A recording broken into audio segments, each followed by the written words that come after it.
Hello मेरे प्यारे बच्चों, आप सभी का इस प्यारे से यूट्यूब चैनल पर स्वागत है। ठीक मेरे प्यारे बच्चों, आइए आज हम देखेंगे क्लास 10 का साइंस। ठीक प्यारे बच्चों, साइंस में हम देखेंगे रसायन विज्ञान।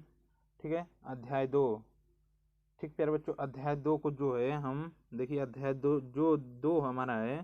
ठीक प्यारे बच्चों, रसायन विज्ञान है, रसायन विज्ञान क्लास 10 का। ठीक है, क्लास 10 का जो है इसमें हम देखेंगे क्या कि रसायन विज्ञान क्लास 10 में अध्याय जो 2 है हमारा, अम्ल एवं क्षार एवं लवण। ठीक प्यारे बच्चों, अम्ल क्षार एवं लवण के बारे में हम देखेंगे। ठीक प्यारे बच्चों, लवण के बारे में। ठीक है, वन शॉट वीडियो आप लोगों के लिए है। इसमें पूरा जो है पूरा चैप्टर, पूरा अध्याय, ठीक है, पूरा अध्याय होगा इस वीडियो में। ठीक प्यारे बच्चों, पूरा अध्याय होगा इस वीडियो में। हम देखेंगे जो अम्ल क्षार एवं लवण है, उस इसमें जितने भी सारे टॉपिक हैं, ठीक प्यारे बच्चों, उन सभी टॉपिक को इसमें हम कवर करेंगे इस वीडियो में, और अच्छी तरीके से आप लोगों को समझाएंगे। एक बार अवश्य हमारा यह वीडियो देखिए, और नहीं समझ आया तो ठीक प्यारे बच्चों, आप लोग चैनल को अनसब्सक्राइब कर दीजिएगा। एक बार ज़रूर देखें, अवश्य आप लोगों को समझ में आएगा। देखिए, इसमें का जो पहला पार्ट है अध्याय 1, ठीक है, उसका जो है हमने ऑलरेडी वीडियो अपलोड कर दिया हूँ। ठीक प्यारे बच्चों, उसका जो है लिंक हम अपने इस वीडियो के डिस्क्रिप्शन में दे देंगे। पहले उस वीडियो को देखिएगा, फिर जाके इस वीडियो को देखिएगा, तभी आप लोगों को सभी बातें जो हैं समझ में आएंगी। ठीक है, देखिए आप देखेंगे हम अम्ल और क्षार देखेंगे। ठीक है बच्चों, पूरा जो है अध्याय एक ही वीडियो में जो है हम खत्म करेंगे। ठीक है, देखिए अब देखेंगे क्या, अम्ल और क्षार में देखेंगे। देखिए पहला हेडिंग हमारा दिया है अम्ल, एसिड हम इसे कहते हैं। अम्ल हमारा पहला हेडिंग दिया है। देखिए दिया है क्या, अम्ल स्वाद में क्या होते हैं, अम्ल जो स्वाद में होते हैं वह खट्टे होते हैं। ठीक है बच्चों, पहला हम अम्ल को कैसे पहचान सकते हैं कि अम्ल जो होते हैं वह स्वाद में जो है खट्टे होते हैं। और देखिए अगला क्या है, नीले, ये नीले लिटमस को लाल में बदल देते हैं। ठीक है बच्चों, यह मानिए एक नीला लिटमस पेपर होता है, ठीक है, इसी तरह का होगा पेपर होता है, उसमें जो है यह नीले लिटमस पेपर को जब हम लेकर जाते हैं किसी अम्ल में डालते हैं, तो यह क्या करता है, यह जो ये लिटमस पेपर है, यह किस में बदल जाता है, रेड कलर में बदल जाता है। ठीक है बच्चों, रेड कलर में जो लिटमस पेपर है वह रेड कलर में बदल जाता है। ठीक है, पूरा पूरा रेड कलर में बदल जाता है। ठीक है बच्चों, अब देखेंगे क्या हम कि अब देखिए अगला इसका क्या है। देखिए ये जलीय विलयन में H+ आयन देते हैं। ठीक है बच्चों, जब यह अम्ल जो होते हैं जल में घुलने पर, ठीक है, ये जल में घुलने पर H+ जो है आयन मुक्त करते हैं। ठीक है, आइए अगला देखते हैं क्या इसका उदाहरण। देखिए इसका कौन कौन से उदाहरण है इसके। देखिए पहला है उदाहरण HCl, H2SO4, H3COOH, सीटिक अम्ल। ठीक है बच्चों, सिट्रिक अम्ल, ये सभी जो है अम्ल हैं, ये सभी अम्ल के उदाहरण हैं। ठीक है बच्चों, आइए अब देखेंगे हम सांद्र अम्ल किसे कहते हैं। ठीक है, अब देखेंगे हम क्या, अम्ल आप लोगों को यहाँ तक आ गया समझ में। अब देखेंगे हम सांद्र अम्ल किसे कहते हैं। तो देखिए देखेंगे कि सांद्र अम्ल किसे कहते हैं। देखिए जिसमें अम्ल अधिक मात्रा में और जल अल्प मात्रा में होता है उसे सांद्र अम्ल कहते हैं। ठीक है बच्चों, देखिए कोई विलयन होगा हमारे पास, तो देखिए मानिए एक बर्तन है, ठीक है, इसमें देखिए कोई मानिए जल है, ठीक है। ठीक है बच्चों, देखिए क्या कह रहा है, जिसमें अधिक मात्रा में जल, ठीक है बच्चों, अधिक मात्रा में, और देखिए जिसमें अधिक मात्रा में, जिसमें अम्ल अधिक मात्रा में, ठीक है बच्चों, जिसमें अम्ल जो है अधिक मात्रा में और जल जो है कम मात्रा में होगा, उसे हम क्या कहेंगे, सांद्र अम्ल कहेंगे। ठीक है, देखिए इसे हम क्या कर रहे हैं, इसे हम जल से प्रदर्शित करेंगे। जो हमारा यह है, इसे हम यह मानिए जल है, ठीक है, जल है। और यह देखिए यहाँ पर देखेंगे यह जो है अम्ल है। ठीक है प्यारे बच्चों, यह अम्ल है, अम्ल की जो है सांद्रता अधिक है। ठीक है, यह क्या है, अम्ल है। ठीक है, यह अम्ल है। ठीक प्यारे बच्चों, देखिए यह कह रहा है कि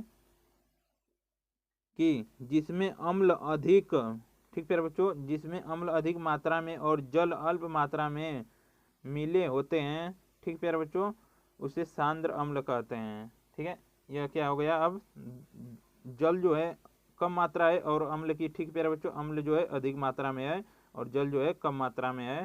ठीक है, जल कम और क्या है, अम्ल अधिक। ठीक प्यारे बच्चों, अधिक, इसलिए हम क्या इसे कहेंगे, सांद्र अम्ल कह सकते हैं। ठीक है, सांद्र अम्ल कह सकते हैं, सांद्र अम्ल।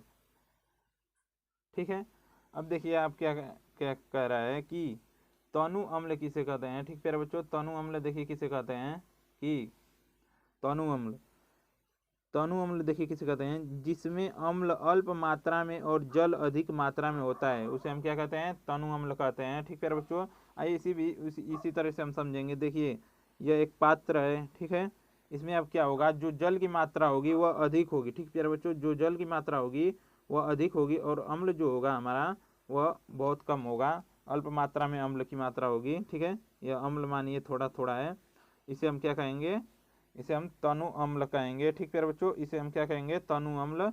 ये जो रेट से हम कर रहे हैं यह अम्ल है, अम्ल कम। ठीक है, और जल जो है, जल अधिक मात्रा में है। ठीक प्यारे बच्चों, जो जल है हमारा, यह जल है, जल अधिक, तो इसे हम क्या कहते हैं, इस पूरे विलयन को हम क्या कह सकते हैं, यह क्या, कौन सा है, तनु अम्ल है। ठीक प्यारे बच्चों, तनु अम्ल। आया यहाँ तक आप लोगों को समझ में। ठीक है, अब देखिए क्या करेंगे हम, कि आगे देखिए क्या कह रहा है। अब आगे कह रहा है कि क्षारक हम किसे कहते हैं। ठीक है, क्षारक, क्षारक को हम इंग्लिश में बेस कहते हैं। देखिए क्षारक स्वाद में कड़वे होते हैं। ठीक प्यारे बच्चों, जो क्षारक होते हैं यह स्वाद में क्या होते हैं, कड़वे होते हैं। ये लाल लिटमस को नीले में बदल देते हैं। ठीक प्यारे बच्चों, मानिए लाल लिटमस पेपर हमारे पास है, लाल लिटमस पेपर लेंगे हम। ठीक है, यह एक लाल लिटमस पेपर है, तो हम इसमें, यह लाल लिटमस पेपर को जब हम क्षारक में डुबाएंगे, ठीक प्यारे बच्चों, तो क्या कर देगा, यह नीले में परिवर्तित कर देता है। यह जो क्षारक होता है वह नीले में जो है परिवर्तित कर देता है लिटमस पेपर को। ठीक है, यहाँ तक है आप लोग समझ में। अब चल देखिए अब क्या करेंगे, आगे देखिए क्या कह रहा है कि ये जलीय विलयन में OH देते हैं। ठीक प्यारे बच्चों, जो क्षारक होते हैं यह जलीय विलयन में घुलकर क्या देते हैं, OH आयन देते हैं। ठीक है, और आगे देखेंगे अब कि अब हमारा आगे देखिए इसके उदाहरण कुछ हैं। ठीक है, देखिए उदाहरण क्या है, NaOH, KOH, NH4OH। ठीक प्यारे बच्चों, NH4OH। आइए देखेंगे अब आगे, यहाँ तक आया आप लोग समझ में। ठीक है, अब चलेंगे आगे।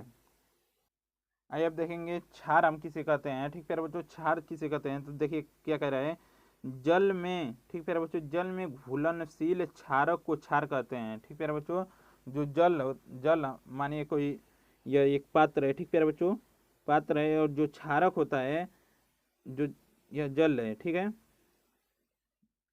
यह जल है और इसे मान लीजिए यह एक क्षारक है। ठीक है, यह जो है, जो क्षारक है यह जल में जब घुल जाता है पूरा, यह, ठीक है, यह जल में जब घुल जाएगा तो उसे हम क्या कहेंगे, क्षारक कहेंगे। तो इसे हम क्या कहेंगे, क्षारक।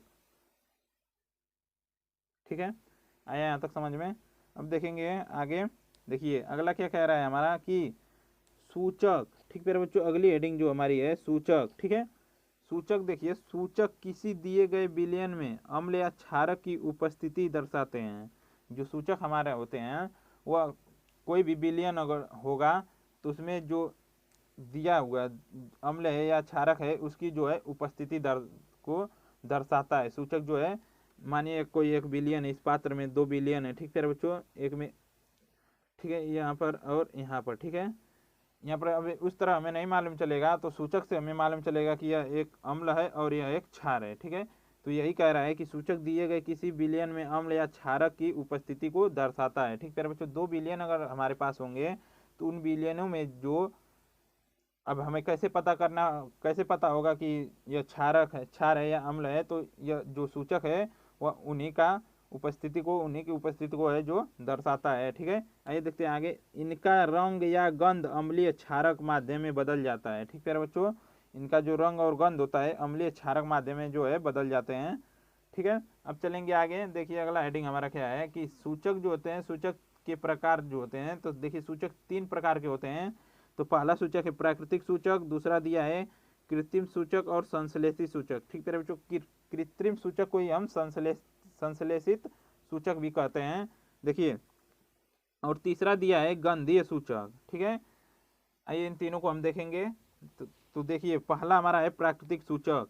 ठीक है, प्राकृतिक सूचक देखिए किसे कहते हैं, तो हम देखेंगे प्राकृतिक सूचक किसे कहते हैं।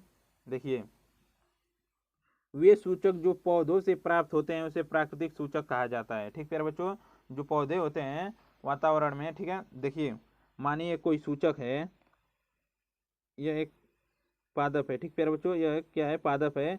और जब पादप से हमें जो है प्राप्त होंगे सूचक, तो उसे हम क्या कहेंगे, प्राकृतिक सूचक कहेंगे। ठीक है, देखिए जैसे में हम क्या लेते हैं, जैसे अम्ल, उदाहरण के लिए हम लेंगे लिटमस। ठीक है बच्चों, लिटमस जो होता है अम्ल में जब हम डालेंगे तो यह लाल में बदल जाता है, और क्षार में डालेंगे तो यह क्या होता है, नीला में बदल जाता है।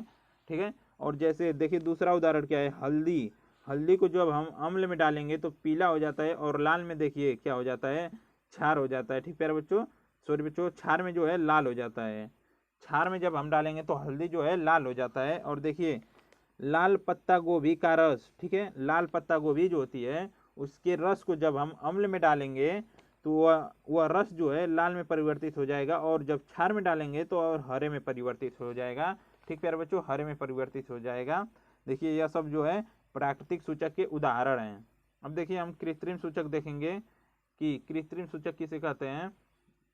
देखिए कृत्रिम सूचक को देखेंगे तो वे सूचक जो रसायन द्वारा बनाए जाते हैं उन्हें कृत्रिम सूचक कहते हैं। ठीक है बच्चों, कोई सूचक ऐसा होगा जो रसायन द्वारा लैब में किसी चीज से भी बनाया जाएगा, ठीक है, उसे हम कहेंगे कृत्रिम सूचक।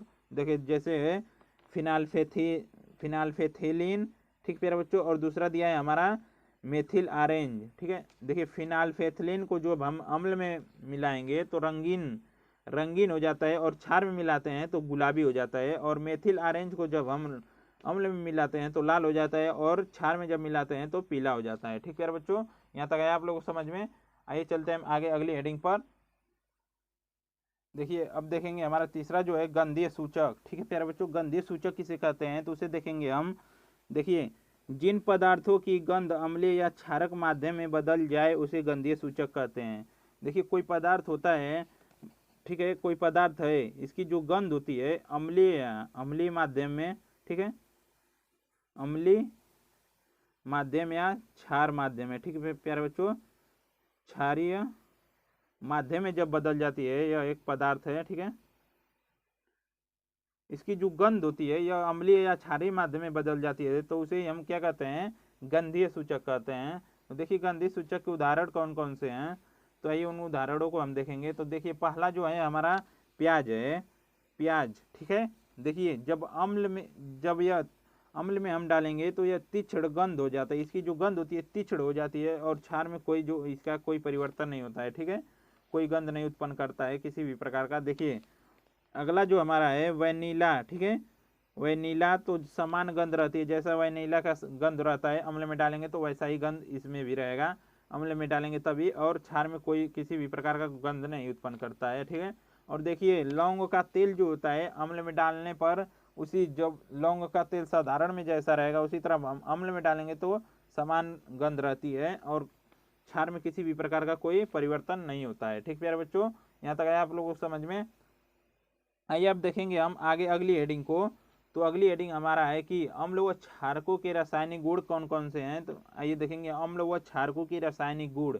तो आइए देखते हैं अम्ल और क्षारकों के रासायनिक गुण। देखिए पहला क्या है उनका, धातु की अम्ल व क्षार के साथ अपक्रिया।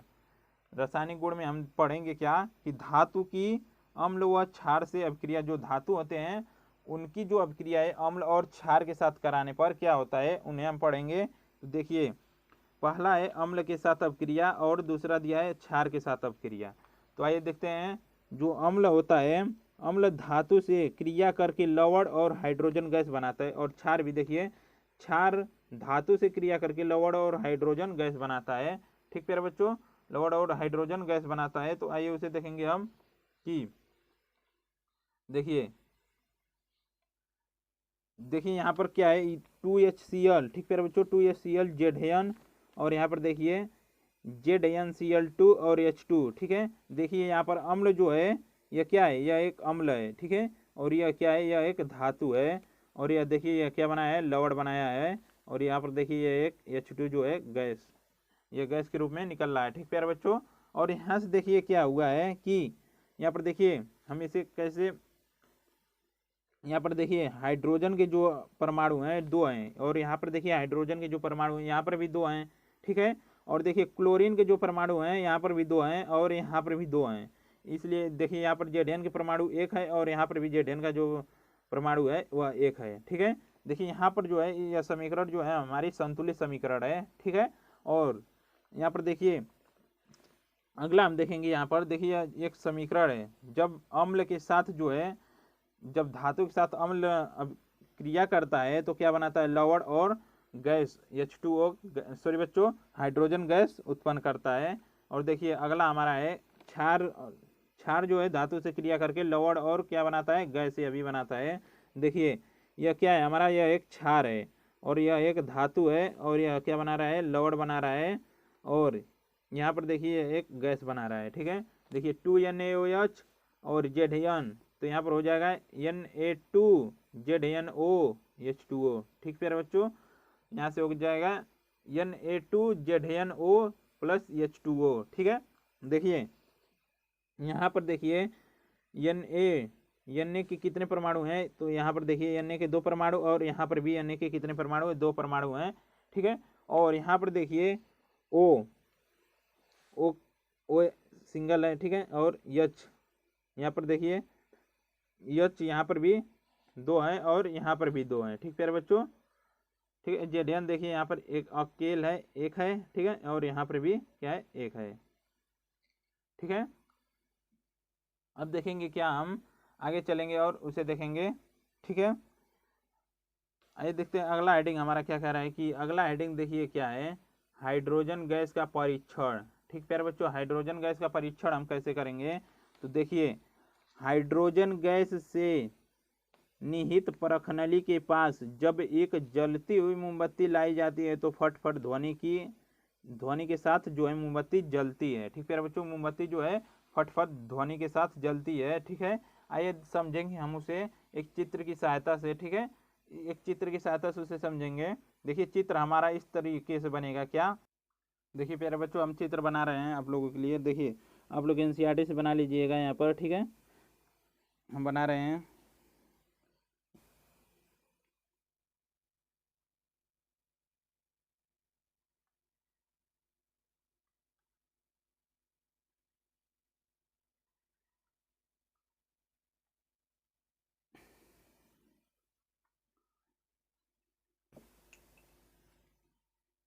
देखिए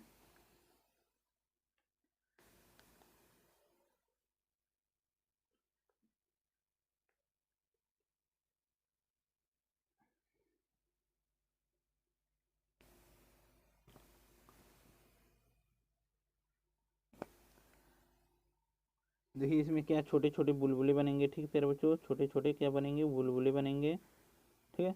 और यहाँ पर देखिए हम मोमबत्ती जब लाएंगे तो क्या होगा, जो ये बुलबुले निकलते हैं वो फट फट की आवाज़ करते हुए जलते हैं, ठीक है बच्चों। मोमबत्ती हम लाएंगे यहाँ पर, ठीक है, जलती हुई मोमबत्ती लेकर आएंगे, ठीक है। आप लोग चित्र बना लीजिएगा, हम बढ़िया से नहीं बन पा रहा है यहाँ पर, ठीक है। यहाँ पर देखिए अब इसे, इसमें क्या होता है कि यहाँ पर यह साबुन की घोल है, ठीक है बच्चों, साबुन का घोल, ठीक है, साबुन का घोल है। और इसमें क्या है, हाइड्रोजन गैस के बुलबुले इसमें क्या बन रहे हैं, ठीक है बच्चों, इसमें छोटे छोटे हाइड्रोजन गैस के जो है बुलबुले बन रहे हैं। और इसमें हम क्या लेंगे, ठीक है, इसमें तनु सल्फ्यूरिक अम्ल रहेगा इसमें, और ठीक है, तनु सल्फ्यूरिक अम्ल, तनु सल्फ्यूरिक अम्ल, ठीक है, तनु सल्फ्यूरिक अम्ल रहेगा। और देखिए जब ये छोटे छोटे हाइड्रोजन गैस भी इसमें बनेंगे, ठीक है। जो बन रहा है हाइड्रोजन गैस, यह क्या होगा, यहाँ से जब प्रवाहित होगा इस नली से होते हुए, जब यह देखिए साबुन का जो बुलबुला है, साबुन का जो घोल है, इसमें जब यह हाइड्रोजन गैस आएगा तो यह छोटे छोटे बुलबुलों के रूप में जो है बाहर निकलेगा, ठीक है, बाहर निकलेगा। और जो है देखिए यह वायु में जो है ऊपर क्यों जाता है, क्योंकि यह जो हाइड्रोजन गैस होती है वह वायु से हल्की गैस होती है, इसलिए यह वायु में ऊपर जाता है, ठीक प्यारे बच्चों। और जब इसके पास हम जब मोमबत्ती लाते हैं तो यह क्या होता है कि यह मोमबत्ती तो जलती है, लेकिन फट फट की आवाज़ करती हुई यह जलती है, ठीक प्यारे बच्चों। इससे यह प्रतीत होता है कि जो हमारा यह कौन सा गैस है, यह एक हाइड्रोजन गैस है, ठीक प्यारे बच्चों। यहाँ तक आया आप लोगों को समझ में? आइए आप चलेंगे आगे।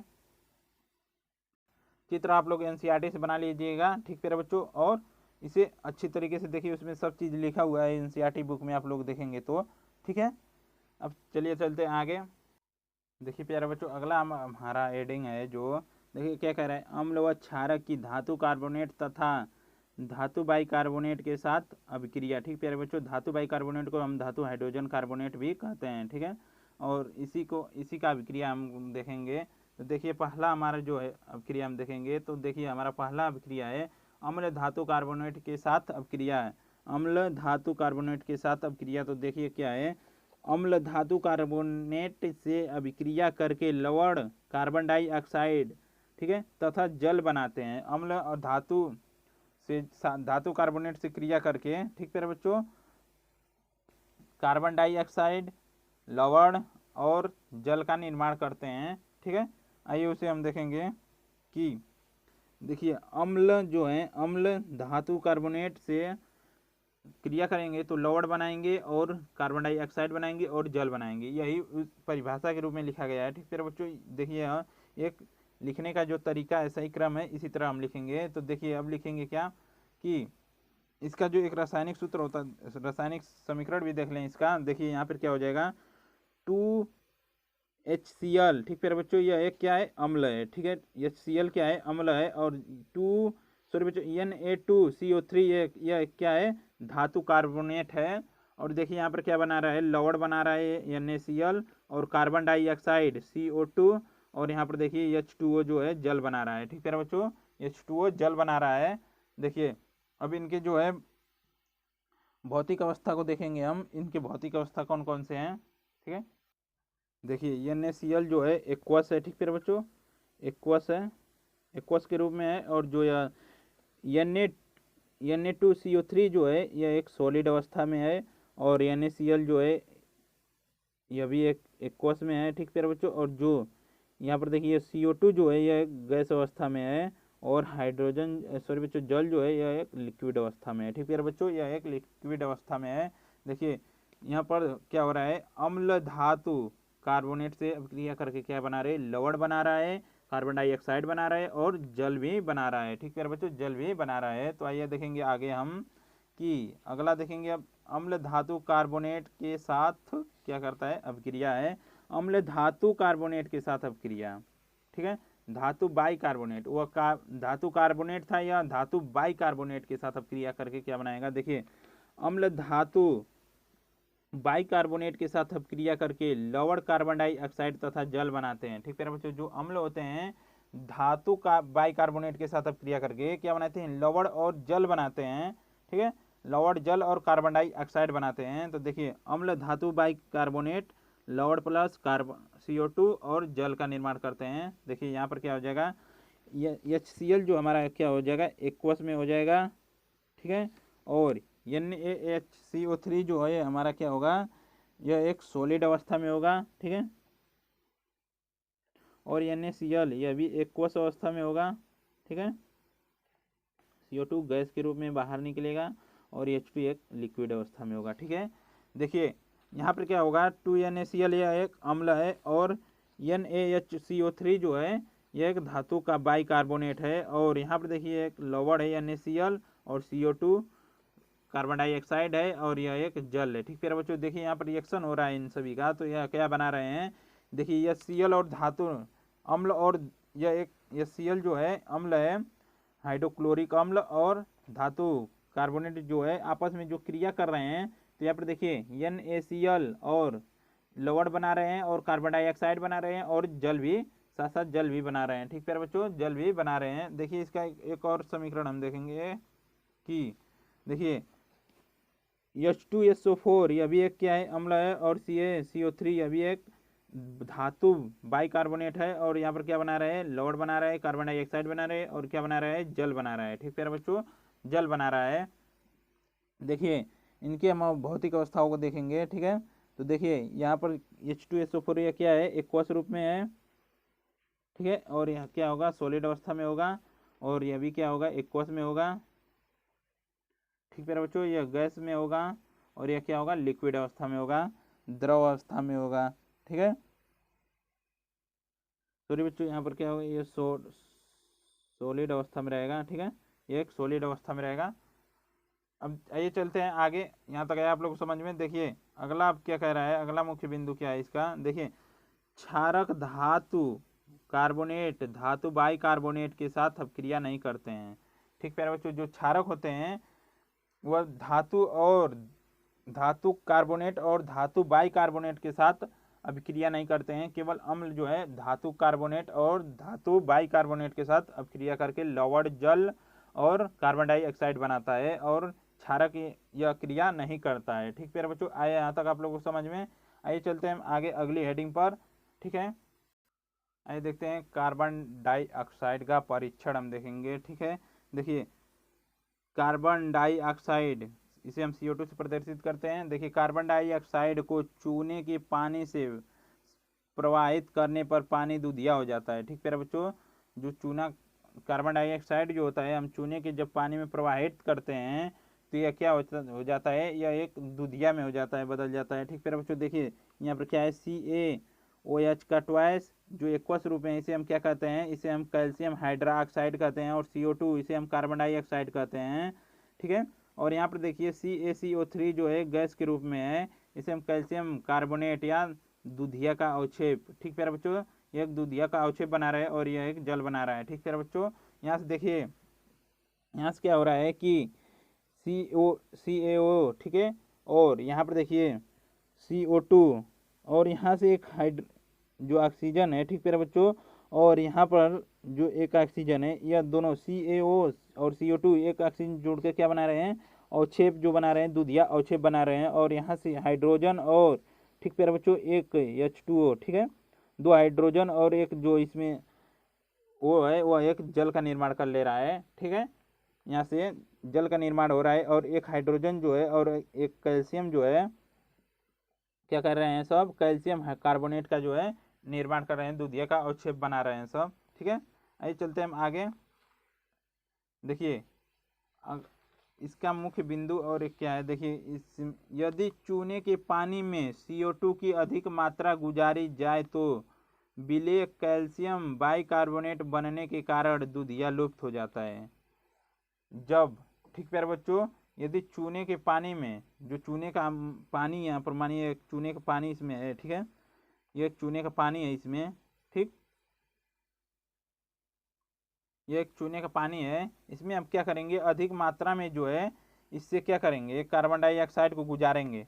ठीक है, इससे जो है अधिक मात्रा में कार्बन डाइऑक्साइड को हम बाहर इससे गुजारेंगे। ठीक है, कार्बन डाइऑक्साइड की जो है मात्रा जो है बहुत अधिक होगी, इसे हम गुजारेंगे तो क्या होगा, तो जो गुजारते हैं तो विलेय कैल्शियम बाइकार्बोनेट बनने के कारण जो है दूधिया जो है, पहले जो दूधिया था वह जो है लुप्त हो जाता है। ठीक है बच्चों, यह जो है दूधिया, चूने का पानी का दूधिया जो है लुप्त हो जाता है, ज़्यादा हम कार्बन डाइऑक्साइड जब प्रवाहित करेंगे तब। ठीक है, आया यहाँ तक समझ में। तो आइए देखते हैं, इसको हम समीकरण की सहायता से देखेंगे कि, ठीक है, यहाँ पर देखिए कैल्शियम कार्बोनेट जो है, ठीक है, CaCO3 सॉलिड अवस्था में है, और यहाँ पर देखिए Ca2, सॉरी बच्चों, carbon dioxide, CO2 carbon dioxide, ठीक है, और जल, ये क्या कर रहे हैं, आपस में मिलकर क्या बना रहे हैं, कैल्शियम हाइड्रोजन कार्बोनेट। ठीक है बच्चों, कैल्शियम हाइड्रोजन कार्बोनेट बना रहे हैं, कैल्शियम हाइड्रोजन कार्बोनेट। ठीक है, आया यहाँ तक समझ में आप लोगों को। आइए चलते हैं हम आगे अगली हेडिंग को देखेंगे कि अगली हेडिंग हमारा क्या कह रहा है। देखिए हमारा अगली, सॉरी बच्चों, अगला हेडिंग नहीं, अब देखिए पहले इसमें एक और मुख्य बिंदु है चूना पत्थर, खड़िया चाक तथा संगमरमर कैल्शियम कार्बोनेट के विविध रूप हैं। ठीक है, जो जो चूना होता है वह कैल्शियम कार्बोनेट का एक रूप है, और खड़िया जिसे हम चाक का ब्लैक बोर्ड पर लिखते हैं चाक, संगमरमर जो टाइल्स होती है, संगमरमर जो होती है, ठीक है, यह एक जो कैल्शियम कार्बोनेट के ही विविध रूप हैं, एक रूप हैं। ठीक है, यहाँ तक आया आप लोग को समझ में। आइए चलते हैं आगे अगले हेडिंग पर, उस हेडिंग को देखेंगे। ठीक प्यारे बच्चों, देखिए अब हमारा अगला हेडिंग है कि अम्ल एवं क्षार की परस्पर अभिक्रिया। तो देखेंगे अम्ल और क्षार जो परस्पर अभिक्रिया करके लवण और जल का निर्माण करते हैं। देखिए यह एक अम्ल है और NaOH एक क्षारक है जो NaCl और क्या बना रहा है, जल का निर्माण कर रहा है। ठीक प्यारे बच्चों, यह क्या है, एक्वस के रूप में है, और यह जो है, ठीक है प्यारे बच्चों, यह एक, ठीक है। आइए चलते आगे, देखिए आगे हम देखेंगे उदासीनीकरण अभिक्रिया। उदासीनीकरण अभिक्रिया को देखेंगे तो देखिए उदासीनीकरण अभिक्रिया हम किसे कहते हैं, तो देखिए जब अम्ल व क्षारक परस्पर अभिक्रिया करके एक दूसरे के प्रभाव को नष्ट कर लवण तथा जल का निर्माण करते हैं, इस प्रकार की अभिक्रिया को उदासीनीकरण अभिक्रिया कहते हैं। ठीक प्यारे बच्चों, देखिए क्या कह रहा है, इसके कहने का मतलब यह है कि जब अम्ल और क्षारक जो होते हैं, ठीक है, जब अम्ल रहेगा, ठीक है, अम्ल, देखिए अम्ल और जो क्षारक होते हैं, ठीक, ये क्या करेंगे, अभिक्रिया करके जो है एक दूसरे का जो है, यह दोनों क्या करेंगे, एक दूसरे का अपने जो है प्रभाव जो है इन दोनों का, या दोनों को अपने जो इनकी इन दोनों का जो प्रभाव है, या दोनों अपने प्रभाव को क्या करेंगे, खत्म कर देंगे। ठीक है, और लवण तथा जल का निर्माण करते हैं। तो इसी प्रक्रिया को लवण और क्या बनाएंगे, लवण और प्लस क्या बनाएंगे, जल। ठीक है, लवण और जल बनाने की जो प्रक्रिया होती है, इसे हम क्या कहेंगे कि क्या कह रहे हैं, इसे हम कहेंगे उदासीनीकरण अभिक्रिया। ठीक है बच्चों, उदासीनीकरण अभिक्रिया। देखिए आगे देखिए कि अगला मुख्य बिंदु इसके क्या है कि प्रबल अम्ल को अम्ल में विलय करने पर अधिक ऊष्मा उत्पन्न होती है। ठीक है बच्चों, जो प्रबल अम्ल होता है उससे हम, ठीक है, जल में जब विलय करेंगे तो उससे जो है ऊष्मा जो है अधिक निकलता है, अधिक ऊष्मा जो है उत्पन्न होता है। ठीक है, देखते हैं आगे हम देखेंगे क्या कि अगला हेडिंग है हमारा अम्लों के साथ धात्विक ऑक्साइडों की अभिक्रिया। देखिए अगला अब इसका एक मुख्य बिंदु क्या है कि अम्ल धात्विक ऑक्साइडों जैसे कैल्शियम ऑक्साइड CaO, ठीक है, CaO कैल्शियम ऑक्साइड को हम कहते हैं CaO, ठीक है, magnesium oxide MgO, cupric oxide आदि क्रिया करके लवण व जल बनाते हैं। ठीक है बच्चों, ये सब क्या करके क्रिया करके लवण और जल बनाते हैं। देखिए धात्विक ऑक्साइड प्लस अम्ल, ये दोनों जब परस्पर क्रिया करेंगे तो लवण और जल का निर्माण करेंगे। तो देखिए CuO धात्विक ऑक्साइड, ठीक है बच्चों, यह Cl अम्ल है और CuCl जो है लवण का निर्माण कर रहा है, और जो जल है H2O जो है जल बना रहे हैं। ठीक है बच्चों, देखिए यह क्या है, धात्विक, ठीक है, यह क्या है, धात्विक ऑक्साइड है, और यह क्या है, यह एक अम्ल है। ठीक है, देखिए आगे क्या है कि कॉपर क्लोराइड के बनने से विलयन का रंग हरा नीला हो जाता है। जब कॉपर क्लोराइड होता है, कॉपर क्लोराइड जब बनता है तो विलयन का रंग जो होता है हरा नीला हो जाता है। ठीक है, आइए चलते हैं हम आगे अगली हेडिंग पर। देखिए क्या कह रहा है कि क्षारकों के साथ अधात्विक ऑक्साइड की अभिक्रिया। ठीक है बच्चों, देखिए धात्विक ऑक्साइड अम्लीय प्रकृति के होते हैं। ठीक है, जो धात्विक ऑक्साइड होते हैं यह अम्लीय प्रकृति के होते हैं, और अधात्विक ऑक्साइड क्षारकों के साथ क्रिया करके लवण तथा जल बनाते हैं। अधात्विक ऑक्साइड जो है क्षारकों के साथ क्रिया करेंगे और उनसे जो क्रिया करके लवण और जल का जो है निर्माण करते हैं। ठीक है, देखिए क्षारक अधात्विक ऑक्साइड और लवण और जल का क्या कर रहे हैं, निर्माण कर रहे हैं। और यहाँ पर देखिए यह एक क्या है, क्षारक है। ठीक है, और यह क्या है, अधात्विक ऑक्साइड है, और यहाँ पर क्या बना रहा है, यह एक लवण बना रहा है और यह एक जल बना रहा है। ठीक है बच्चों, और यह क्या है, धात्विक ऑक्साइड, और यह क्या है, क्षारक है। ठीक है, आइए यहाँ तक समझ में आप लोगों को। यह देखिए, यह परस्पर क्रिया करके क्या बना रहे हैं, लवण और जल का निर्माण कर रहे हैं। देखिए यहाँ पर आप देखेंगे वैद्युत चालकता, वैद्युत चालकता देखेंगे कि अम्लों का जलीय विलयन क्षारीय होता है, अर्थात अम्लों के विलयन में विद्युत धारा प्रवाहित हो जाती है। इसका कारण यह है कि अम्ल जल में घुलकर H+ आयन उत्पन्न करते हैं, ठीक है, जिसके कारण इनके जलीय विलयन में वैद्युत चालन संभव होता है। ठीक प्यारे बच्चों, देखिए अम्लों का जलीय विलयन जो होता है क्षारीय होता है। जब अम्ल जो होते हैं जल में होते हैं तो इनका जो जल विलयन जो होता है यह क्षारीय किस्म का होता है, ठीक है, जिससे विद्युत का जो है उसमें विद्युत धारा का प्रवाहित हो जाता है, ठीक है, और यह जल में जो घुलकर जो है H+ आयन उत्पन्न करते हैं, ठीक है, जैसे विद्युत का जो है चालन आसानी से होने लगता है। आइए देखते हैं आगे। अब संक्षारक प्रकृति किसे कहते हैं, संक्षारक प्रकृति, तो उसे देखेंगे संक्षारक प्रकृति को। तो देखिए क्या कह रहे हैं, प्रबल अम्ल प्रबल क्षारक हैं। जो प्रबल अम्ल है वह प्रबल क्षारक भी है, अर्थात ये अपने प्रभाव से धातुओं, लकड़ी, कागज, कपड़ों इत्यादि को गला देते हैं।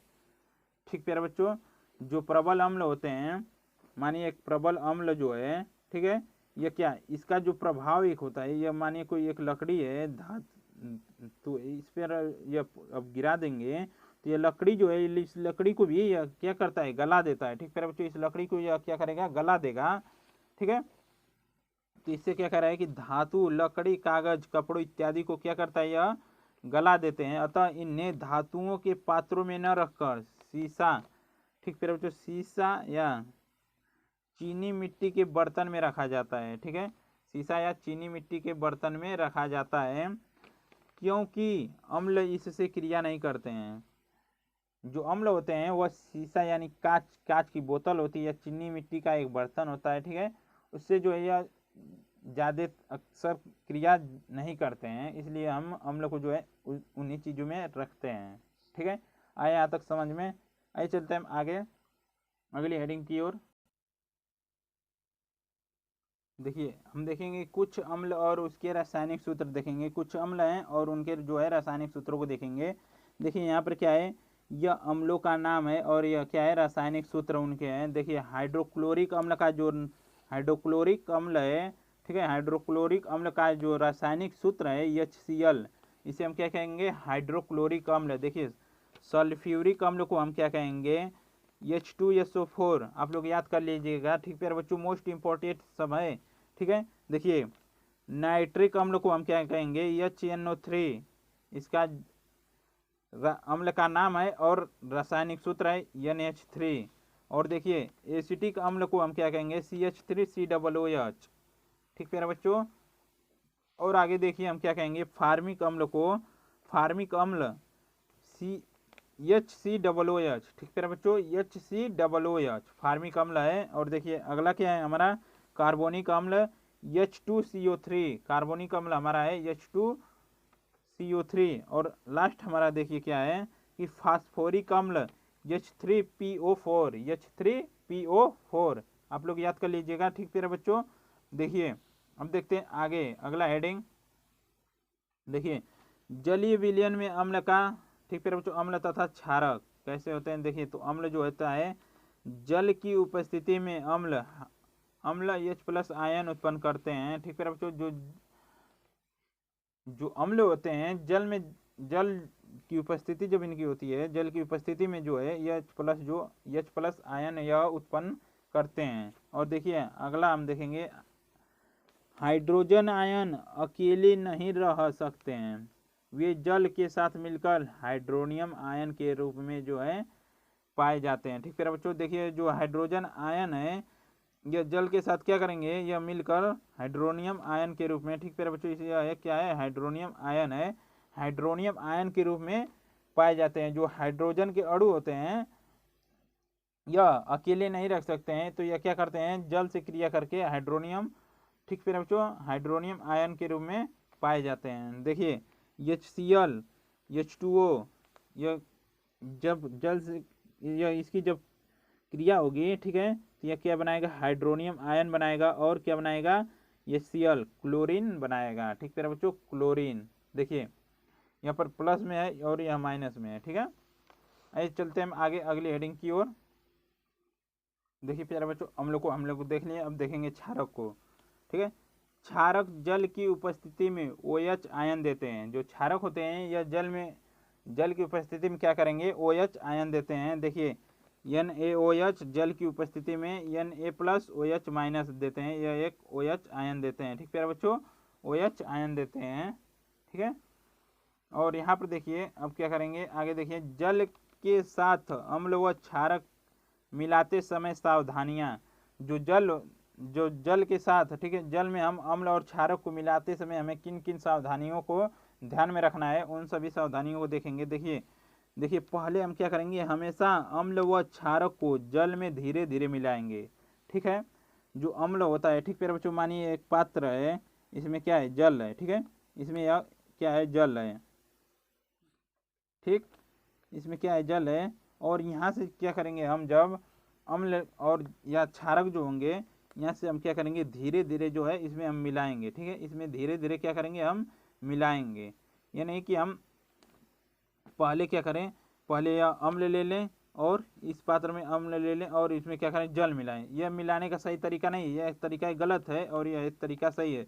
पहले हम क्या लेंगे, पहले जल लेंगे, उसमें क्या करेंगे, अम्ल या क्षारक जो भी होंगे उसे क्या करेंगे, धीरे धीरे हम इसमें गिराएंगे और मिलाएंगे। ठीक है, और आगे देखिए क्या है, इसकी एक और प्रक्रिया है कि यह प्रक्रिया बहुत उष्माक्षेपी होता है, इसलिए कांच के पात्र लगातार हिलाना जो कांच का पात्र हमारा, जिसमें जो यह क्रिया होती है, उस पात्र को क्या करना पड़ेगा, हमें लगातार जो है हिलाना पड़ेगा। ठीक है बच्चों, लगातार उस पात्र को हिलाते रहना पड़ेगा। ठीक है, ताकि वह ज़्यादा से ज़्यादा उष्मा, यह अब क्रिया जो होती है उष्माक्षेपी होती है। ठीक है, देखिए आइए देखते हैं तनुकरण। तनुकरण देखेंगे कि, ठीक है बच्चों, तनुकरण देखेंगे। यहाँ तक आया आप लोग समझ में। ठीक है, आइए देखते हैं तनुकरण किसे कहते हैं। कि जल में अम्ल या क्षारक मिलाने पर आयन की सांद्रता, ठीक है, हाइड्रोनियम आयन और OH-, ठीक है, में प्रति इकाई आयतन में कमी हो जाती है। इस प्रकार को तनुकरण कहते हैं। एवं अम्ल या क्षारक तनुकृत होते हैं। इस प्रक्रिया में क्या होते हैं, अम्ल व क्षारक जो होते हैं तनुकृत होते हैं। ठीक है, देखिए अगला हेडिंग हमारा क्या है कि अम्ल व क्षार की प्रबलता। तो देखिए किसी क्षार या अम्ल की प्रबलता उसके द्वारा उत्पन्न धनायन या OH आयन की, देखिए H+ आयन या OH आयन की संख्या पर निर्भर करती है। जो कोई भी अम्ल हो या क्षार होगा तो वह कितना H+ आयन, ठीक है, कितने H+ आयन उत्पन्न कर रहा है और कितना OH- उत्पन्न कर रहा है, उसकी संख्या पर निर्भर करता है कि वह प्रबल अम्ल है या प्रबल क्षार है, या दुर्बल अम्ल है या दुर्बल क्षार है। ठीक है, आइए देखते हैं आगे। देखिए अम्ल व क्षार की प्रबलता हम एक सार्वभौमिक सार्वत्रिक सूचक द्वारा ज्ञात कर सकते हैं। ठीक है बच्चों, अम्ल और जो क्षारक होते हैं इसकी जो प्रबलता है सार्वभौमिक सार्वत्रिक सूचक द्वारा हम ज्ञात कर सकते हैं। यह दोनों एक ही हैं, इसे सार्वभौमिक या सार्वत्रिक सूचक कह सकते हैं। ठीक है, आइए चलते हैं हम आगे, इसे देखेंगे अच्छी तरीके से। देखिए देखते हैं सार्वभौमिक सूचक या सार्वत्रिक सूचक इसे कहते हैं। देखिए इसे क्या है, देखिए यह अनेक सूचकों का मिश्रण होता है। यह सूचक किसी भी विलयन में हाइड्रोजन आयन की विभिन्न सांद्रता को रंगों से प्रदर्शित करता है। ठीक प्यारे बच्चों, जो यह सार्वत्रिक भूमि सूचक है यह विभिन्न सांद्रताओं को जो है रंगों से प्रदर्शित करता है। ठीक है, ये देखते हैं हम।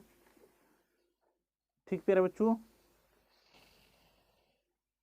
देखिए पीएच स्केल देखिए किसे कहते हैं कि पीएच स्केल किसी विलयन में हाइड्रोजन आयन की सांद्रता ज्ञात करने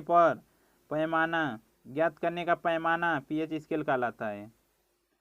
देखिए क्या कह रहा है, किसी विलयन में हाइड्रोजन आयन की सांद्रता ज्ञात करने की पैमाना पीएच स्केल कहलाता है। कोई विलयन है, मानिए कोई विलयन है, ठीक है बच्चों, इसमें जो हाइड्रोजन आयन की कितनी सांद्रता है इसे हम कैसे ज्ञात करें, उस जिस जिस यंत्र से हम ज्ञात करते हैं उसे हम क्या कहते हैं, पीएच स्केल कहते हैं। ठीक है बच्चों, उसे हम क्या कहते हैं, पीएच स्केल कहते हैं। अब आइए देखते हैं क्या कि 0 से 14 तक पीएच ज्ञात कर सकते हैं। 0 से 14 तक के बीच का हम जो है पीएच मान ज्ञात कर सकते हैं। ठीक है, और आइए देखते हैं अगला पॉइंट इसका क्या है। पीएच ऐसी संख्या है जो किसी विलयन की अम्लीयता या क्षारीयता, ठीक है, क्षारकीयता को बताती है। पीएच एक ऐसा विलयन है कि वह, ठीक है, अम्लीय है या क्षारीय है, उसकी संख्या को बताता है। ठीक है प्यारे बच्चों, ये देखते हैं उसकी। और अगला देखिए क्या है, उदासीनी विलयन में, उदासीनी विलयन का पीएच मान जो होता है 7 होता है। ठीक प्यारे बच्चों, उदासीनी विलयन का पीएच मान 7 होता है। और अगला पॉइंट क्या है, पीएच स्केल में किसी भी विलयन का मान 7 से कम हो तो यह अम्लीय विलयन होगा। पीएच स्केल में यदि किसी विलयन का जो मान 7 से कम होगा तो यह क्या होगा, पीएच अम्लीय विलयन होगा। और आगे देखिए अगला क्या है कि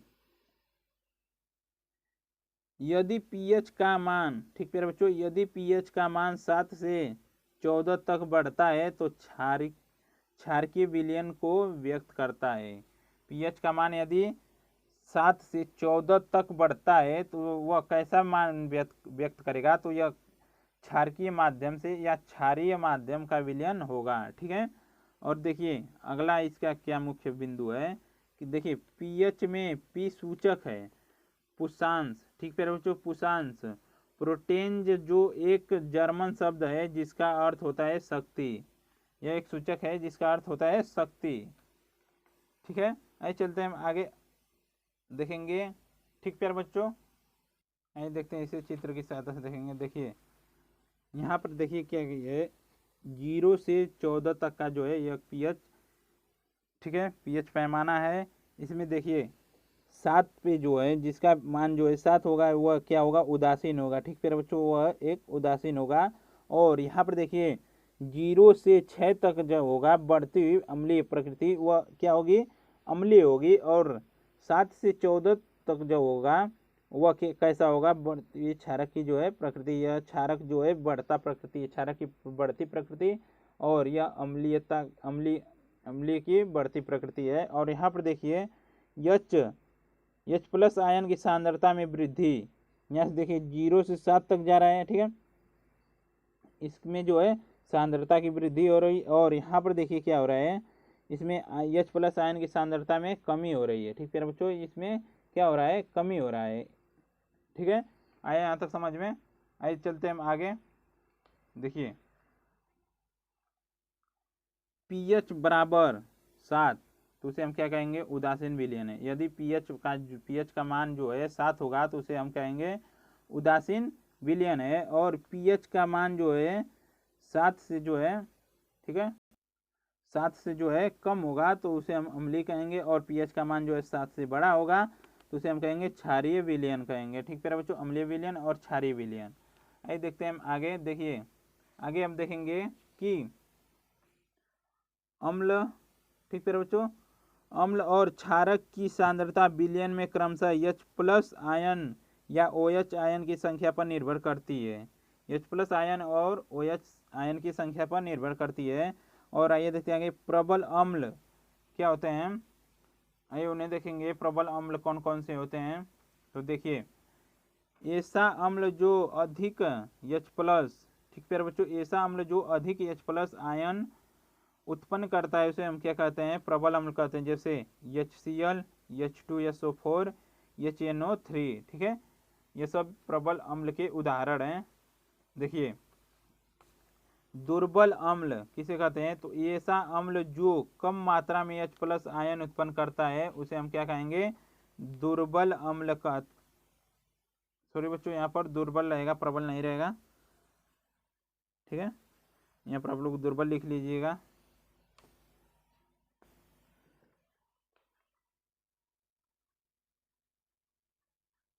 ठीक है, दुर्बल रहेगा। देखिए इसके उदाहरण कौन से हैं, CH3COOH, H2CO2, सॉरी बच्चों H2CO3। ठीक है, यहाँ तक आए आप लोग समझ में। आइए चलते हैं आगे। देखिए अब देखेंगे हम प्रबल क्षार किसे कहते हैं। तो देखिए ऐसा क्षार जो अधिक मात्रा में OH आयन जो है OH आयन उत्पन्न करता है उसे क्या कहते हैं, प्रबल क्षार कहते हैं। जैसे NaOH, KOH, CaOH का ट्वाइस। ठीक है बच्चों, COH का ट्वाइस। देखिए अब देखेंगे क्या दुर्बल क्षार। दुर्बल क्षार देखिए किसे कहते हैं।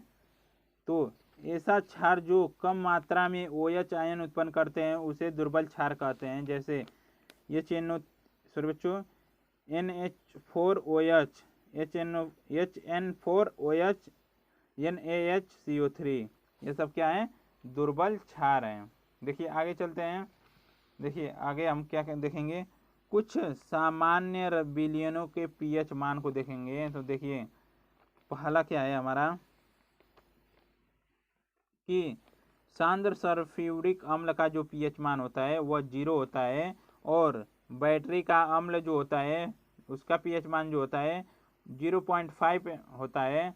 और देखिए तनु हाइड्रोक्लोरिक अम्ल का जो pH मान होता है वह 1.0 होता है, और अमाशय रस पेट के में उपस्थित होता है उसका जो pH मान होता है 1.4 होता है। और नींबू का रस का जो pH मान होता है वह कितना होता है, तो होता है 2.5 होता है, 2.5 होता है। ठीक है, और सिरका जो होता है, सिरका का जो pH मान होता है वह 4.0 होता है, और टमाटर का रस का जो pH मान होता है 4.1 होता है। और आगे देखिए काफ़ी का जो होता है उसका जो pH मान होता है 5.0 होता है, 5.0 होता है। आइए चलते हैं आगे और विलेनों का देखेंगे pH मान। देखिए नौवा जो है शीतल पेय, ठीक है, उसका जो pH मान होता है 6.0 होता है, 6.0 होता है। और दूध का pH मान जो होता है 6.5 होता है। और शुद्ध जल का जो pH मान होता है 7.0 होता है। और मानव लार खाने से पहले का जो pH मान होता है 7.4 होता है। और मानव लार जो खाने के बाद होता है वह 5.8 होता है। ठीक है बच्चों। और देखिए 14वां हमारा है मानव रक्त आंसू। ठीक है, मानव रक्त और आंसू का जो pH मान होता है 7.4 होता है। और देखिए समुद्री जल और अंडा की सफेदी, ठीक है बच्चों, उसका जो pH मान होता है 7.8 होता है। और आगे देखिए टूथपेस्ट का जो pH मान होता है 8, ठीक है, 8.0 होता है। और खाने का सोडा, इसे हम बेकिंग सोडा के नाम से भी जानते हैं, इसका जो pH मान होता है 8.5 होता है। देखिए धुलाई पाउडर वॉशिंग सोडा, इसका जो pH मान होता है 9.0 होता है। और मिल्क ऑफ मैग्नीशिया, इसका pH मान जो होता है 10.5 होता है। और देखिए घरेलू अमोनिया का जो pH मान होता है 11.6 होता है। ठीक है बच्चों। और आगे देखिए तनु सोडियम हाइड्रोक्साइड का जो pH मान होता है 13.8 होता है। और देखिए अगला हमारा है सांद्र सोडियम हाइड्रोक्साइड का जो pH मान होता है वह 14 होता है। जो सभी है देखिए 22 बिलियनों के pH मान को हमने लगातार बताए हैं। ठीक है बच्चों, आप लोग इसे याद कर लीजिएगा। ठीक है, अच्छी तरीके से आप लोग याद करेंगे तो आगे चल के आप लोगों क्या करेंगे, पेपर में जो है आप लोगों को ज़्यादा तैयारी नहीं करना पड़ेगा, आप लोगों को याद रहेगा अभी से। ठीक है, अब इधर नहीं पढ़ोगे तो आप लोग जब पेपर होगा, प्रेशर आएगा पेपर का, तो पढ़ोगे तो उससे कोई मतलब नहीं बनेगा। ठीक है, आप शुरू से पढ़ते हुए चलें और सभी बातों को समझते हुए चलें। ठीक है, आइए चलते हैं आगे अगली हेडिंग पर। ठीक है बच्चों, यहाँ तक आया समझ में आप लोगों को। अगर वीडियो अच्छा लगे तो वीडियो को लाइक करें, चैनल पर नया है तो चैनल को सब्सक्राइब करें। और ठीक है बच्चों, ज़्यादा से ज़्यादा शेयर करें ताकि अन्य बच्चे भी इस वीडियो को देखें और कुछ समझें। ठीक है, आइए चलते हैं आगे अगली हेडिंग पर। ठीक है, आइए देखते हैं दैनिक जीवन में pH का महत्व। ठीक है बच्चों, दैनिक जीवन में pH का महत्व। तो हमारा पहला महत्व क्या है, दैनिक जीवन में pH का महत्व। तो हमारा शरीर में 7 से 8 7.8 pH के बीच जो है कार्य करता है। हमारा शरीर जो है 7 से 7.8 के बीच जो है कार्य करता है। ठीक है, इसका यह भी एक महत्व है। देखिए आगे देखिए, वर्षा के जल का पीएच मान जब 5.6 से कम हो जाता है तो अम्लीय वर्षा कहलाती है। जब वर्षा का मान, जो जल का जो मान है पीएच मान 5.6 हो जाता है तो उसे हम क्या कहते हैं, अम्लीय वर्षा कहते हैं। तो देखिए अगला जो है, मुंह का पीएच मान 5.5 से कम होने पर दांतों का क्षय जो है प्रारंभ हो जाता है। ठीक है बच्चों, जो दांतों का क्षय जो है प्रारंभ हो जाता है क्योंकि वो अम्लीय माध्यम में हो जाते हैं और अम्ल जो है हमारे दांतों को नुकसान पहुंचाते हैं। ठीक है, इसीलिए दांतों का क्षय होना प्रारंभ हो जाता है। देखिए अगला है, मधुमक्खी के डंक मारने पर शरीर में एक अम्ल फार्मिक अम्ल छोड़ती हैं। जो मधुमक्खी डंक मारती है तो हमारे शरीर में एक फार्मिक अम्ल छोड़ती है जिससे दर्द और जलन होती है। ठीक है बच्चों, मधुमक्खी के काटने से हमें दर्द और जलन होती है क्योंकि वह फार्मिक अम्ल के कारण होता है। ठीक है, ये देखते हैं आगे, अच्छी उपज के लिए पौधों को एक विशिष्ट पीएच पराशर की आवश्यकता होती है। ठीक है बच्चों, अच्छी उपज, किसी भी कोई भी पादप हो उसकी अच्छी उपज के लिए हमें उसके पीएच को देखना पड़ेगा, उसकी कैसा उसका पीएच है, तभी हमें जो है अच्छी किस्म के पादप विकसित होंगे। देखते हैं अगला हेडिंग हमारा है, कुछ प्राकृतिक अम्ल, कुछ अम्ल विशेषता। जैव अम्ल प्राकृतिक रूप में इस तरह मिलते हैं। तो देखिए कैसे मिलते हैं, प्राकृतिक रूप में कैसे मिलते हैं। तो देखिए पहला हमारा सिरका जो है एसिटिक अम्ल प्राकृतिक स्रोत है और सिरका से जो है हमें एसिटिक अम्ल प्राप्त होता है। और देखिए संतरा नींबू से हमें क्या प्राप्त होता है, सिट्रिक अम्ल प्राप्त होता है। और इमली से हमें क्या प्राप्त होती है, तो टार्टरिक अम्ल प्राप्त होती है। टमाटर से हमें कौन सा अम्ल प्राप्त होता है, तो ऑक्जेलिक अम्ल प्राप्त होता है। और देखिए खट्टा दूध दही से लैक्टिक अम्ल हमें प्राप्त होता है। ठीक है बच्चों, लैक्टिक अम्ल प्राप्त होता है। देखिए अगला हमारा है, चींटी का डंक मेथोनाइक अम्ल। चींटी के डंक में जो है मैथेनोइक अम्ल होता है। बिच्छू बूटी वाल के बाल मेथोनाइक अम्ल उसे में भी पाया जाता है। ठीक है बच्चों, उसमें भी पाया जाता है। आइए चलते हैं हम आगे, यहाँ तक आए आप लोग समझ में। ठीक है, देखिए प्यारे बच्चों, अम्ल और क्षार जो है वहाँ तक जो है समाप्त हो गए। अब देखेंगे हम लवण के बारे में देखेंगे और उसे भी विधिवत तरीके से समझेंगे।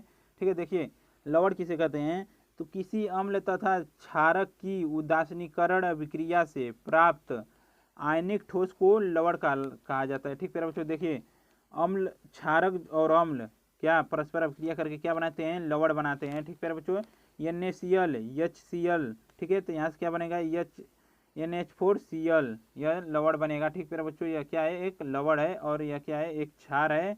और यह क्या है, एक अम्ल है। ठीक है बच्चों, यह एक अम्ल है।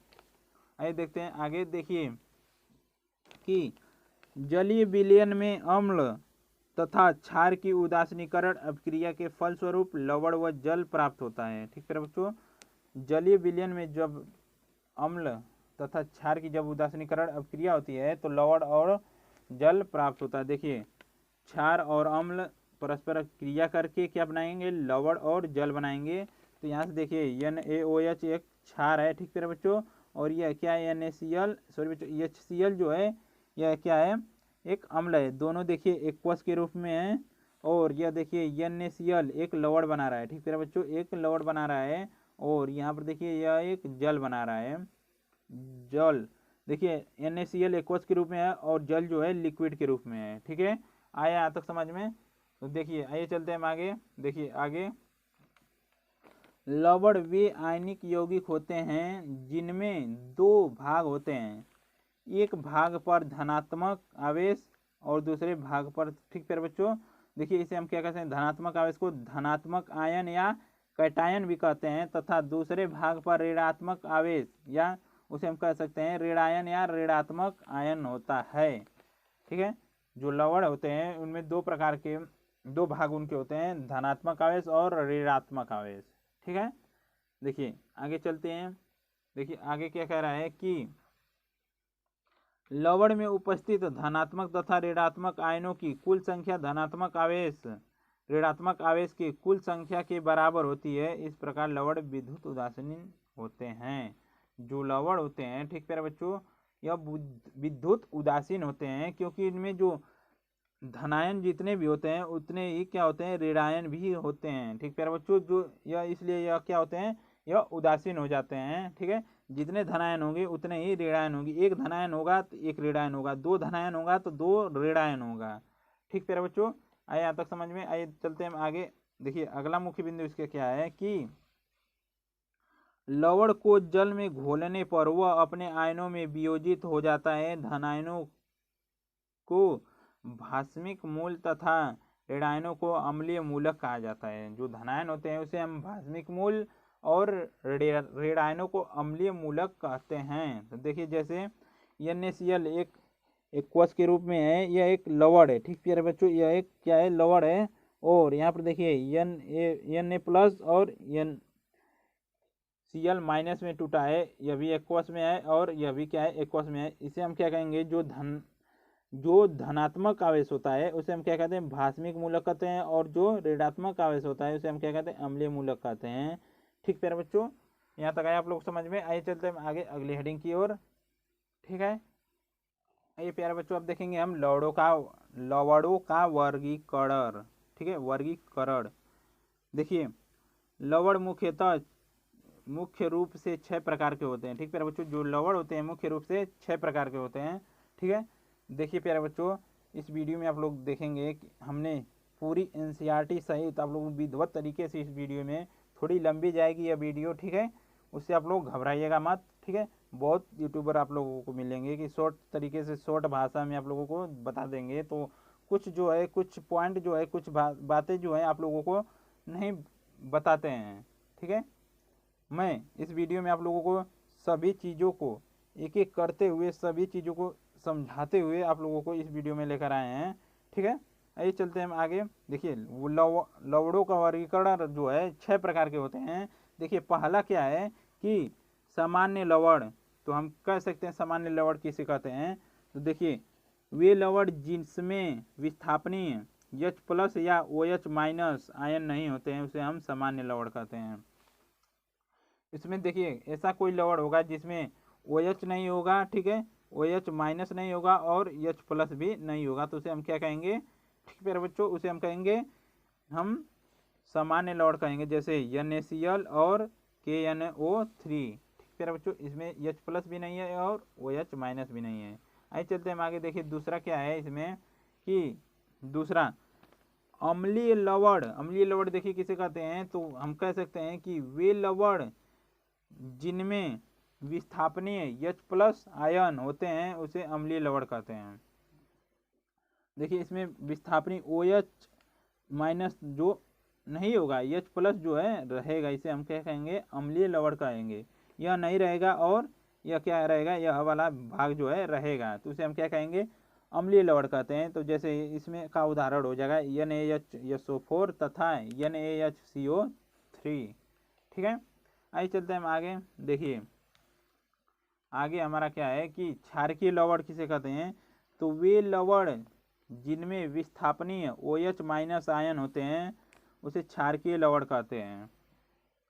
हम क्या कहेंगे कि वे लवण जिसमें विस्थापनीय OH- होते हैं, OH- आयन होते हैं, उसे हम क्षारकीय लवण कहेंगे। जैसे देखिए इसमें क्या होगा, क्षारकीय लवण में, तो इसमें तो OH जो है OH- रहेगा, ठीक है, और H+ जो है यह वाला भाग जो है नहीं रहेगा, यह वाला भाग रहेगा, इसे हम क्या कहेंगे, क्षारकीय लवण कहेंगे। जैसे देखिए MaOHCl का Cl, ठीक है, और यहाँ पर देखिए ZnOHCl और तथा PbOHNO2। ठीक है बच्चों, ये सभी क्षारकीय लवण के उदाहरण हैं।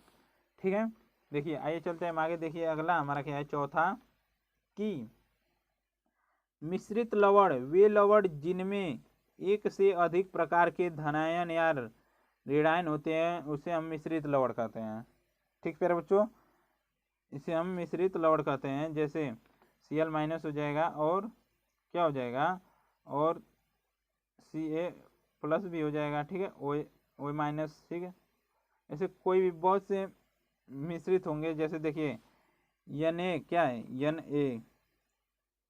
Na पर प्लस चार्ज रहता है, ठीक है, और Cl पर क्या होता है, माइनस चार्ज होता है। ठीक प्यारे बच्चों, तो ऐसे बहुत से रहेंगे, जैसे NaKSO4 और CaOCl। ठीक प्यारे बच्चों, यहाँ तक आया समझ में। यह सभी मिश्रित लवण के जो हैं उदाहरण हैं। देखिए द्विक लवण किसे कहते हैं, तो हम कहेंगे दो सामान्य लवणों में, सॉरी बच्चों, दो सामान्य लवणों के जलीय विलयन के वाष्पीकरण से प्राप्त लवण को ही द्विक लवण कहा जाता है। जैसे पोटास, एलम या फिटकरी, जिसका सूत्र होता है K2SO4 Al2SO4 का थ्राइस 24H2O। ठीक है बच्चों। और देखिए पोटास एलम का जो सूत्र होता है KAl2SO4 2 इंटू 12H2O। ठीक है। और यहाँ पर देखिए फिटकरी का सूत्र KAlSO4 का ट्वाइस और 12H2O। ठीक है बच्चों, यहाँ तक आया समझ में। आइए चलते हैं आगे।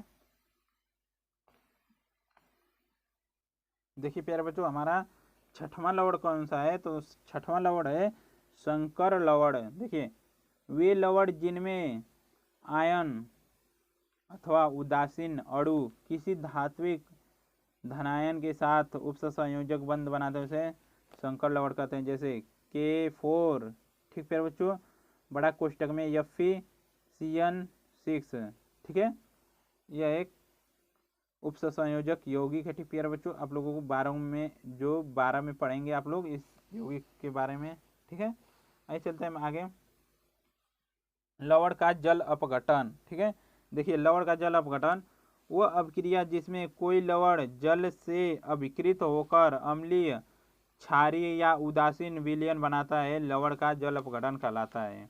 जैसे देखिए जल जो है यह टूटकर क्या बनाएगा, H+ और OH- में टूटेगा। देखिए यहाँ से क्या है, शुद्ध जल में H+ तथा OH- आयन समान मात्रा में होने के कारण यह क्या है, उदासीन है। ठीक है बच्चों, ये दोनों जो है समान मात्रा में शुद्ध जल में होते हैं, इसलिए इसे हम उदासीन कहते हैं। देखिए लवण परिवार हम किसे कहते हैं, कि लवण परिवार हम जानते हैं कि किसी लवण बनाने के लिए सबसे सामान्य विधि अम्ल और क्षार के बीच अभिक्रिया होती है। इस प्रकार लवण को अम्ल के आधार पर या क्षार के आधार पर अलग अलग परिवारों में वर्गीकृत किया जाता है, इसे हम लवण परिवार कहते हैं। ठीक है बच्चों, आइए चलते हैं आगे, अगली हेडिंग पर देखेंगे। ठीक है, देखिए लवणों से रसायन का निर्माण। लवणों से हमें क्या क्या रसायन प्राप्त होते हैं, देखिए तो हमारा पहला हो जाएगा सोडियम हाइड्रोक्साइड प्राप्त होगा, दूसरा विरंजक चूर्ण का निर्माण होगा, बेकिंग सोडा का निर्माण, धोने का सोडा का निर्माण, प्लास्टर ऑफ पेरिस का निर्माण। ठीक है बच्चों, इन सभी को हम एक एक कर पढ़ेंगे और अच्छी तरीके से समझेंगे। ठीक है, आइए देखते हैं सोडियम हाइड्रोक्साइड। सोडियम हाइड्रोक्साइड का जो रासायनिक सूत्र होता है NaOH, सोडियम हाइड्रोक्साइड। ठीक है, निर्माण देखिए सोडियम क्लोराइड के जलीय विलयन में विद्युत धारा प्रवाहित करने पर यह वियोजित होकर सोडियम हाइड्रोक्साइड बनाता है। इस प्रक्रिया को क्लोर क्षार प्रक्रिया कहते हैं। ठीक है प्यारे बच्चों, जो सोडियम होता है, सोडियम क्लोराइड जो होती है, उसे हम जलीय विलयन में जब विद्युत धारा प्रवाहित करते हैं तो यह क्या होता है, यह जो है वियोजित हो जाता है और सोडियम हाइड्रोक्साइड बनाता है। तो इस प्रक्रिया को जो है हम क्लोर क्षार प्रक्रिया कहते हैं। देखिए यहाँ पर क्या हो जाएगा, 2NaCl। ठीक है, एक्वस के रूप में है, और H2O जो है लिक्विड के रूप में है, और यहाँ पर क्या हो जाएगा 2NaOH और Cl। ठीक है बच्चों, और H2O गैस के रूप में, और क्लोरीन भी क्या हो जाएगी, गैस के रूप में निकलेगी। ठीक है, तो देखिए क्लोरीन कहाँ पर उपस्थित होगा, तो एनोड जो है, एनोड पर हमारा क्या पाया जाएगा, क्लोरीन पाया जाएगा, कैथोड पर H2O यानी कि गैस, हाइड्रोजन गैस पाया जाएगा, और कैथोड के पास जो है NaOH का विलयन बनता है। ठीक है बच्चों, NaOH का विलयन बनता है। और इन तीनों का उपयोग हम देखें कहाँ करते हैं, तो देखिए इन तीनों का उपयोग हम करेंगे क्या, हाइड्रोजन का उपयोग ईंधन खाद के लिए करेंगे, हाइड्रोजन का उपयोग ईंधन खाद के लिए, और क्लोरीन जल की स्वच्छता, क्लोरीन का उपयोग हम क्या कहाँ कहाँ करेंगे, तो जल की स्वच्छता, रोगाणुनाशक, स्विमिंग पूल, और देखिए NaOH का उपयोग हम क्या करेंगे, सोडियम हाइड्रोक्साइड का उपयोग तो धातुओं से ग्रीज हटाने के लिए, साबुन तथा अपमर्जक कागज बनाने के लिए हम इसका उपयोग करेंगे। ठीक है प्यारे बच्चों, आइए चलते हैं हम आगे। यहाँ तक आए आप लोग को समझ में, चलिए चलते हैं हम आगे अगली हेडिंग पर। आइए देखते हैं हम विरंजक चूर्ण CaOCl2। ठीक प्यारे बच्चों, इसे हम इसका रासायनिक सूत्र क्या होता है, CaOCl2 विरंजक चूर्ण का रासायनिक सूत्र CaOCl2 होता है। देखिए निर्माण, विरंजक चूर्ण का निर्माण कैसे होता है, तो देखिए शुष्क बूझे हुए चूने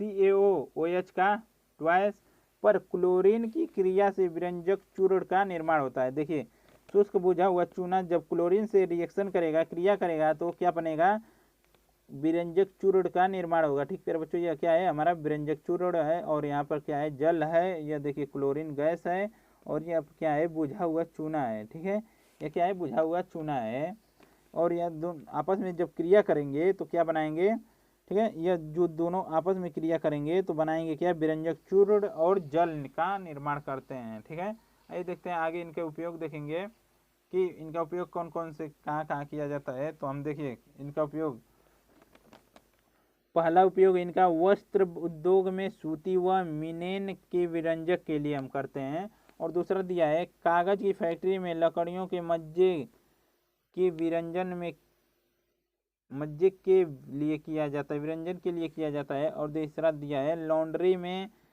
साफ कपड़ों के विरंजन के लिए करते हैं। और देखिए आप अगला दिया है पेयजल को जीवाणु रहित करने में भी हम किसका प्रयोग करते हैं, विरंजक चूर्ण का प्रयोग करते हैं। देखिए अगला हमारा क्या है हेडिंग, तो अगली हेडिंग है हमारा बेकिंग सोडा। ठीक है बच्चों, अगली हेडिंग हमारी है बेकिंग सोडा, इसे हम क्या कहते हैं, देखिए इसका रासायनिक सूत्र होता है NaHCO3। ठीक है, यह एक दुर्बल असंक्षारक है। ठीक है प्यारे बच्चों, असंक्षारक का मतलब यह संक्षारण नहीं होता, इसका संक्षारण नहीं होता है। देखिए आगे क्या है, इसे हम क्या कहते हैं, बेकिंग सोडा को खाने का सोडा भी कहते हैं। इसका रासायनिक नाम सोडियम हाइड्रोजन कार्बोनेट होता है। ठीक है बच्चों, देखिए NaCl और जल और कार्बन डाइऑक्साइड और NH3 जो मिलकर क्या बनाएंगे, NH, ठीक है, NH4Cl2 और क्या बनाएंगे, हमारा बेकिंग सोडा का जो है निर्माण करेंगे, सोडियम हाइड्रोजन कार्बोनेट का जो है निर्माण करते हैं। देखिए खाना पकाते या गर्म करने पर क्या होता है, जो सोडियम हाइड्रोजन कार्बोनेट जो हमारा होता है, ठीक है, खाने का सोडा जो होता है, ये क्या बनाएगा, पहले बनाएगा Na2CO3 बनाएगा, और H2O बनाएगा, और कार्बन डाइऑक्साइड बनाएगा। ठीक है प्यारे बच्चों, जो कार्बन डाइऑक्साइड होती है, इसी के कारण जो होती है पावरोटी जो हमारी होती है, कार्बन डाइऑक्साइड के कारण जो होती है फूल जाती है। ठीक है, पावरोटी जो होती है कार्बन डाइऑक्साइड के कारण क्या होती है, फूल जाती है। ठीक है, पावरोटी आप लोग देखे होंगे कि कार्बन डाइऑक्साइड के कारण ही जब उसमें हम बेकिंग सोडा डालते हैं, तो उसे जब हम गर्म करते हैं, हीट करते हैं, तो वह क्या होती है, कार्बन डाइऑक्साइड के कारण ही वह क्या होती है, फूल जाती है। ठीक है, आइए चलते हैं हम आगे, यहाँ तक आए आप लोग समझ में। देखिए हम देखेंगे हम बेकिंग सोडा का उपयोग, देखिए बेकिंग पाउडर बनाने में बेकिंग सोडा प्लस टार्टरिक अम्ल, बेकिंग पाउडर बनाने के लिए हम क्या करेंगे, बेकिंग सोडा का और टार्टरिक अम्ल का प्रयोग करेंगे, तो हमें क्या बनेगा, बेकिंग पाउडर बनेगा। ठीक है, देखिए यह एंटासिड का एक संगठक है, और दूसरा दिया है इसका उपयोग सोडा अम्ल अग्निशामक में किया जाता है। जो बेकिंग सोडा होता है, इसका अम्ल जो होता है, इसका उपयोग हम सोडा और अग्निशामक में करते हैं। देखिए धोने का सोडा हम देखिए किसे कहते हैं, इसका रासायनिक सूत्र होता है क्या, Na2CO3 इंटू 10H2O। ठीक है, इसका क्या है, रासायनिक सूत्र है। ठीक है बच्चों, रासायनिक सूत्र है। देखिए निर्माण, सोडियम हाइड्रोजन कार्बन को गर्म करने पर, सॉरी बच्चों, सोडियम हाइड्रोजन कार्बोनेट को गर्म करने पर सोडियम कार्बोनेट Na2CO3 प्राप्त होता है। ठीक है बच्चों, सोडियम कार्बोनेट Na2CO3 प्राप्त होता है। सोडियम कार्बोनेट का पुनः क्रिस्टलीकरण से धोने का सोडा Na2CO3 इंटू 10H2O प्राप्त होता है। ठीक है, जैसे देखिए Na2CO3 प्लस 10H2O, यहाँ से क्या प्राप्त हो जाएगा हमारा Na2CO3 इंटू 10H2O। ठीक है, अब देखिए इसका उपयोग हम कहाँ कहाँ करते हैं। तो देखिए इसका उपयोग कांच, साबुन एवं कागज उद्योग में होता है। धोने का सोडा का उपयोग कांच, साबुन एवं कागज के उद्योग में होता है। और दूसरा इसका उपयोग है, इसका उपयोग बोरेक्स के उत्पाद में किया होता है। और तीसरा उपयोग है, इसका उपयोग घरों में साफ सफाई करने के लिए भी होता है। और देखिए चौथा उपयोग क्या है, जल की अस्थायी कठोरता को हटाने के लिए इसका उपयोग किया जाता है। ठीक है बच्चों, जल में कठोरता को हटाने के लिए भी इसका क्या उपयोग किया जाता है। ठीक है, आइए चलते हैं हम आगे अगली हेडिंग पर, और यह हमारी लास्ट हेडिंग है। ठीक है बच्चों, इस चैप्टर की लास्ट हेडिंग है और इस हेडिंग को हम देखेंगे। आइए देखेंगे हम प्लास्टर ऑफ पेरिस। ठीक है बच्चों, प्लास्टर ऑफ पेरिस को देखेंगे। ये हमारी इस चैप्टर की लास्ट हेडिंग है। इसे हम क्या पीओपी के नाम से भी हम जानते हैं, प्लास्टर ऑफ पेरिस। ठीक है, इसका रासायनिक सूत्र क्या होता है, CaSO4 इंटू हाफ H2O। 1/2 को हम हाफ भी कह सकते हैं, 1/2 भी कह सकते हैं। हाफ यानी कि आधा। ठीक है, H2O यानी जल की जो है आधे भाग होता है, एक भाग नहीं है, जल का आधा भाग है। देखिए जिप्सम को 373 केल्विन पर गर्म करने पर यह जल के अणु को त्याग कर कैल्शियम सल्फेट अर्धहाइड्रेट बनाता है। ठीक है बच्चों, देखिए यहाँ पर देखिए CaSO4 इंटू 2H2O। जब इसको यह देखिए एक सिंबल जो है ये एक ताप का सिंबल है, और 373 केल्विन पर जब इसे हम गर्म करते हैं तो यह क्या बनाता है, CaSO4 हाफ H2O प्लस यहाँ पर देखिए वंश ही 1/2 H2O बनाता है। ठीक है, यहाँ तक आप लोगों को समझ में। देखिए आगे देखेंगे हम, प्लास्टर ऑफ पेरिस एक सफ़ेद रंग का चूर्ण है जो जल में मिलाने पर फिश से जिप्सम बन जाता है, जो कि एक कठोर पदार्थ है। फिर देखिए सॉरी बच्चों, यहाँ पर फिर रहेगा, फिश नहीं फिर। ठीक है,